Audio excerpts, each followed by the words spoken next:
शाबान का महीना साल 60 हिजरी। मदीना की गलियों से हजरत हुसैन अपने अहलो अयाल के हमरा रवाना हुए। कदम धरती की खामोशी में गूंज रहे थे और हवा में कुछ ऐसा सुकूत था जो आने वाले तूफान की खबर दे रहा था। रास्ते में हजरत अब्दुल्ला बिन मुती से मुलाकात हुई। उनकी आंखों में फिक्र और एहतराम के साथ अर्ज गुजारी हुई, मैं आप पर फिदा हो जाऊं, आप कहाँ तशरीफ़ ले जा रहे हैं? हजरत हुसैन ने नरम मगर पुरअज़्म लहजे में फरमाया, मक्के मुकरमा जा रहा हूँ, वहाँ जाकर अल्लाह ताला से इस्तिखारा करूँगा कि सही रास्ता क्या है। अब्दुल्ला बिन मुती ने दिल की गहराई से नसीहत की, आप मक्के में क़याम सरमाएं और कूफा हरगिज़ मत जाएं। वही ज़मीन है जहाँ आपके वालिद माजिद शहीद हुए और आपके भाई हज़रत हसन को तन्हा छोड़ दिया गया।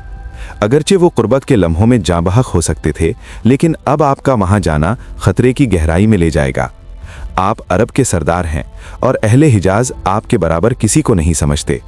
हर तरफ से लोग आपकी ज़ियारत के लिए आएंगे, तो अपने इस मकाम को मत छोड़ें। अगर खुदा न खास्ता आपको कुछ हुआ तो हम सब गुलाम बन जाएंगे और मोहब्बत की वो रोशनी मधम हो जाएगी। जब हज़रत हुसैन मक्के पहुँचे तो शहर की फ़िज़ाओं में खुशी की लहरें दौड़ गईं। लोग जौक़ो दर जौक़ आए। हर तरफ ज़ियारत का शर्फ हासिल करने की हल्ला गूंज रही थी।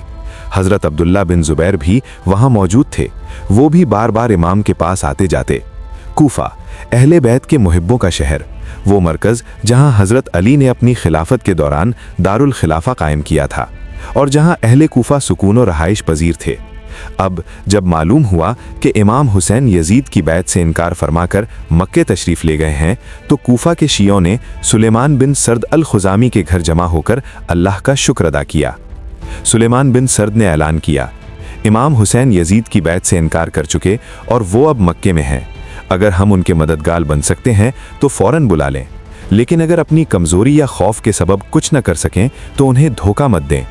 शियों ने बावफ़ाई की कसम खाई, हम इमाम के दुश्मनों से लड़ेंगे, अपनी जानें उनके लिए निछावर करेंगे और कभी धोखा नहीं देंगे। ये अज़्म खतूत की सूरत में इमाम तक पहुँचा। 12,000 से ज़ायद वफूद और खतूत, हर एक में एक ही सदा, जल्द कूफा तशरीफ़ लाएं, मसनद खिलाफत आपके लिए खाली है, हम सब आपके मुंतज़िर हैं। शिया और मोमिनीन आपकी खिदमत में हाजिर हैं। नौमान बिन बशीर कूफा का हाकिम है, हम उसे हटा देंगे, बस आप आएँ और हमें रहनुमाई फरमाएं।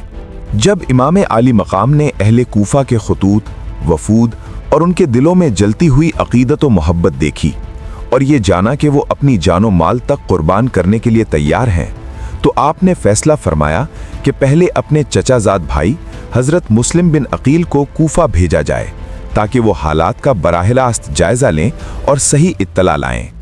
चुनाचे इमाम ने हज़रत मुस्लिम को एक ख़त दिया जो अहले कूफा के नाम तहरीर फरमाया और फरमाया, कूफा जाकर हालात का जायज़ा लो, अगर सब कुछ साजगार हुआ तो मैं भी आऊँगा और अगर हालात ठीक न हुए तो वापस आ जाना। हज़रत मुस्लिम ने अपने दोनों सगीर साहिबजादे मोहम्मद और इब्राहीम को साथ लेकर कूफा का रुख किया। अहले कूफा चश्मे इंतज़ार और दिलों में उम्मीद लिए मुस्लिम के इस्तकबाल के लिए तैयार थे। जब हज़रत मुस्लिम कूफा पहुँचे तो अहले शहर ने बेपनाह अक़ीदत व मोहब्बत का इजहार किया। आपने क़याम फरमाया मुख्तार बिन अबू उबैदा सक़फ़ी के घर और बकौल बाज़ मनाबे इब्ने औसजा के यहाँ। मुहब्बाने अहले बैत बड़े जोश व खरोश से बैत करने लगे और बैत के वक्त कस्में खाते कि जानो माल कुर्बान कर देंगे और इमाम आली मकाम का साथ कभी नहीं छोड़ेंगे। इमाम मुस्लिम ने जब ये जज्बात देखे तो इमाम आली मकाम की खिदमत में अरीज़ा लिखा और मुकम्मल हालात की इत्तला दी। अब तक 18,000 आदमी बैत कर चुके हैं, आप तशरीफ़ लाएं ताकि उम्मत इस्लाम को यजीद के नापाक तसल्लुत से निजात मिले और लोग इमाम बरहक और खलीफा आदिल की बैत के शर्फ से मुशर्रफ हों और दीन हक की तायीद हो। हज़रत मुस्लिम के आने की खबर और अहले कूफा के जोश व जज्बे की इत्तला रोज़ बरोज़ बढ़ती गई। ये सब कुछ देखकर यजीद के हामी अब्दुल्ला बिन मुस्लिम और अम्मारा बिन वलीद ने फ़ौरन यजीद को इत्तला दी। इमाम हुसैन की तरफ से हज़रत मुस्लिम बिन अकील कूफा में पहुँच गए हैं। हज़ारों लोगों ने उनके हाथ पर बैत की है और नौमान बिन बशीर गवर्नर ने अब तक कोई कार्रवाई नहीं की। अगर सल्तनत बचानी है तो फ़ौरन सख्त इक़दामात किए जाएं, वरना इराक़ हाथ से निकल जाएगा। ये इत्तला पाते ही यजीद सख्त गज़बनाक हुआ। उसके चेहरे पर गुस्से की आग भड़क उठी اور اس نے اپنے خاص دوستوں سے مشورہ کیا۔ انہوں نے کہا، فوراً کسی ایسے سخت گیر اور بے رحم شخص کو مقرر کریں جو کسی کا لحاظ نہ کرے، نہ رحم جانتا ہو۔ چنانچہ یزید نے فیصلہ کیا کہ اب عبید اللہ بن زیاد کو کوفہ بھیجا جائے۔ نعمان بن بشیر گورنر کوفہ کو معزول کیا گیا اور ابن زیاد جو اس وقت بصرہ کا گورنر تھا کو حکم دیا گیا، تم کوفہ جاؤ، مسلم بن عقیل کو گرفتار کرو، اگر وہ مزاحمت کرے تو اسے قتل کرو، بیعت کرنے والوں کو ڈراؤ اور دھمکاؤ تاکہ وہ باز آ جائیں، اور اگر حسین آئیں تو ان سے بھی میری بیعت طلب کرو، اگر بیعت کر لیں تو بہتر، ورنہ انہیں بھی قتل کر دو۔ ابن زیاد کو یہ حکم نامہ بصرہ میں ملا۔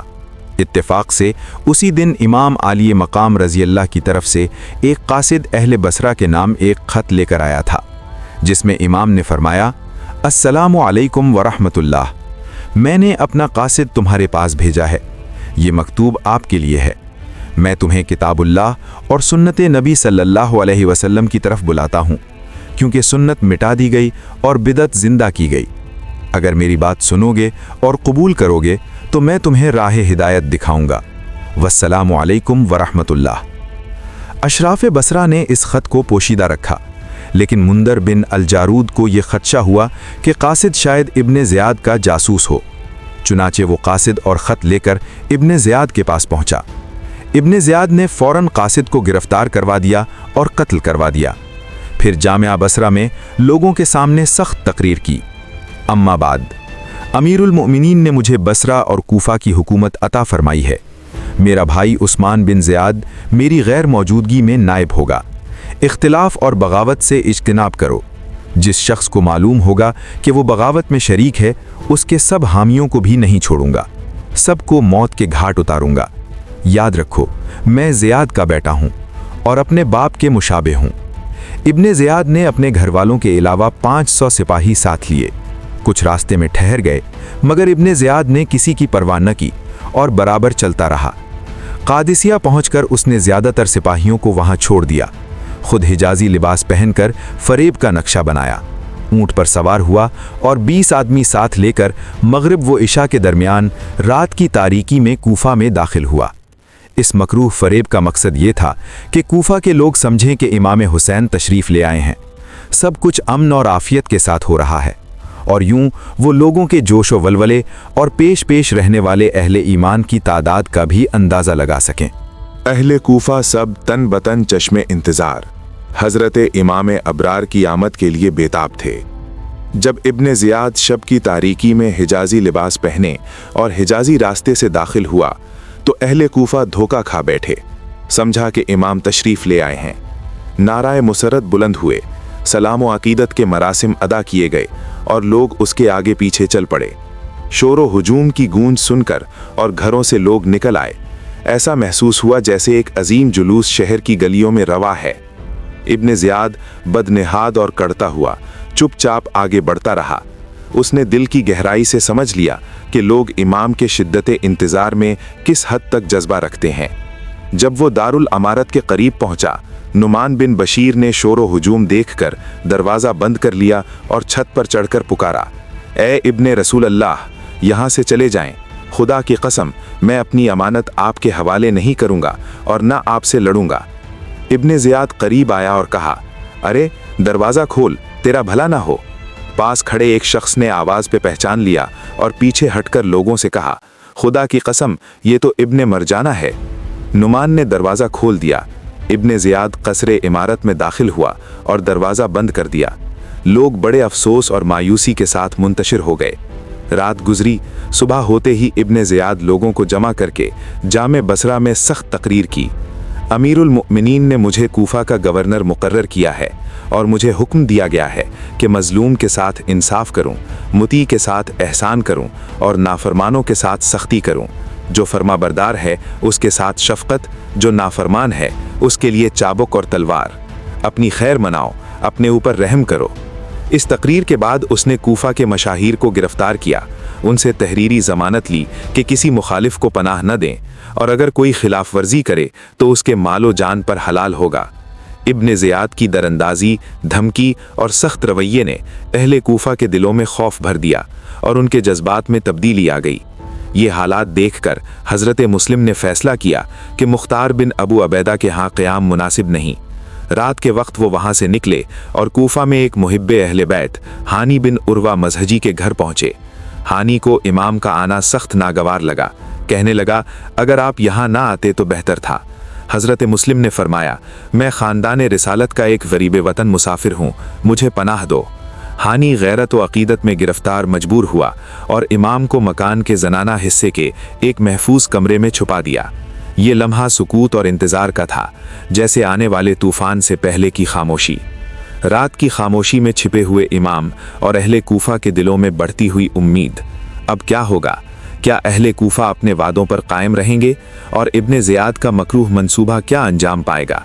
अगले किस्त में जानेंगे कि कूफा के हुजूम और इब्न ज़ियाद की मक्कारी के दरमियान की कशमकश कैसे शिद्दत पकड़ती है।